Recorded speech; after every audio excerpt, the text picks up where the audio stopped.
Bonjour Julien, Allô? est-ce que tu peux présenter ton travail à la Maisonnée?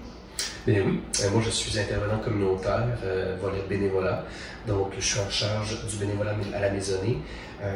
J'accueille, je recrute, j'oriente les aspirants bénévoles qui veulent s'impliquer chez nous. Donc ils peuvent s'impliquer de différentes manières avec euh, nos usagers à la Maisonnée qui viennent d'arriver au pays.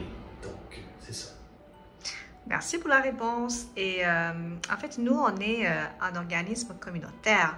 Est-ce que tu peux expliquer c'est quoi un organisme communautaire ici au Québec? Tout à fait. Un organisme communautaire, aussi appelé OBNL, organisme à but non lucratif. En fait, c'est un organisme qui offre des services aux personnes dans le besoin. Et ça peut prendre différentes formes. Je veux dire, nous, dans notre cas, à la Maisonnée, on offre notre soutien aux personnes nouvellement arrivées au Québec, mais plusieurs autres organismes au Québec offrent aussi des services aux personnes démunies, aux personnes prises avec des handicaps. Donc, le bénévolat, ça peut prendre plusieurs formes et c'est aussi très fort au Québec. On valorise beaucoup l'entraide, la solidarité.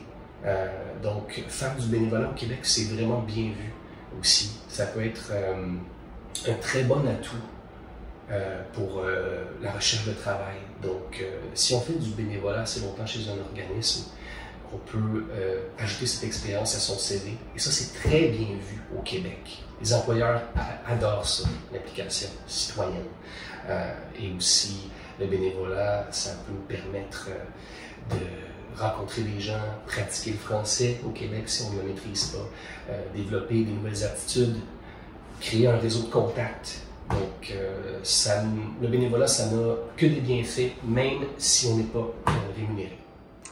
Ok, merci. Si je comprends bien qu'il y a un fort lien, un lien intime entre la communauté et aussi le bénévolat. Et donc, tu as bien expliqué. Mais c'est quoi?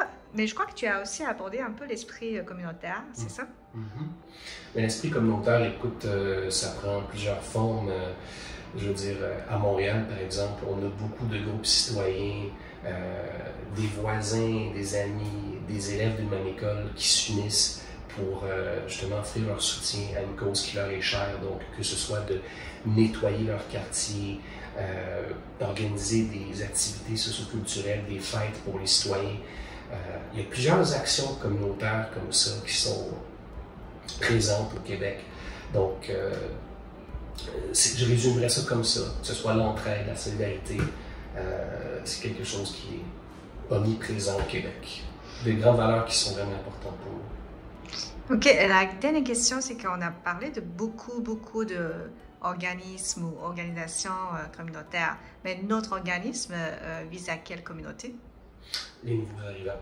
Les nouveaux arrivants, qu'ils soient demandeurs d'asile, citoyens canadiens naturalisés, résidents permanents, étudiants étrangers, travailleurs temporaires. Donc, si vous êtes à Montréal, dans les environs, ça va nous faire un plaisir de vous rencontrer. Et si vous voulez vous impliquer aussi, vous êtes toujours les bienvenus. Ok, merci. Donc, ça veut dire qu'on reçoit tout le monde qui vient au Québec? Oui, tout à fait.